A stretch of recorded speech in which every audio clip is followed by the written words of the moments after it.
But ఎక్కువ women అంటేనే ఎమోషనల్గా ఎక్కువ వీక్గా ఉంటారు అని తయారు చేసాం మనం అని తయారు చేసాం సినిమాల ద్వారా. కానీ ఇప్పుడు మనకి ఎలా అయితే కొన్ని సినిమాలు వచ్చి హీరో అనగానే ఒక వేస్ట్ ఫెలోలా ఉండాలి అని ఎలా అయితే రుద్దామో, అలాగ విమెన్ అంటే అలా ఏడుస్తూ ఒక ఇంట్లో ఉంటుందేమో అనేటట్టుగా రుద్దారు.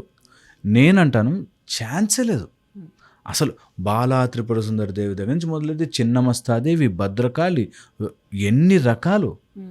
మన దగ్గర పార్వతీలాగా మంచిగా నెమ్మదిగా తల్లిలాగా చూసే, కాళీలాగా నాలుక బయటపెట్టి నిన్ను మొత్తాన్ని తొక్కి పొడిచేయగల శక్తి ఉమెన్లో ఉంటుంది.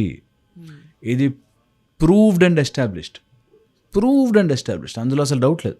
బట్ మన ఇమేజ్లో మనం ఇలా ఉండకూడదు, ఇలా ఉండాలి, ఇలా ఉండద్దు, ఇలా ఉండాలి అని ఎవరో చెప్పడం వల్ల నేర్చుకుంటాను చూసారా, దట్ ఈస్ ద ప్రాబ్లం. నేను ఇంకొక బిగ్ సెంటెన్స్ కూడా చేస్తాను ఇక్కడ, దట్ ఇప్పుడు వెస్టర్న్ ఇన్ఫ్లుయెన్స్ వచ్చి ఇలా ఉండాలి అని వెస్టర్న్ లాగా మారిపోతున్నారు. మళ్ళీ వాళ్ళు ఒరిజినల్ క్యారెక్టర్ కాదు అది, వాళ్ళు లోపల నుంచి చేంజ్ అవ్వాలి. కానీ బయటకి చూపించుకోవడానికి నేను ఇలాంటి బట్టలు వేసుకున్నా, ఇలా సిగరెట్లు తాగాను, ఇలా చేసాను, దట్స్ నాట్ అడ్వాన్స్మెంట్.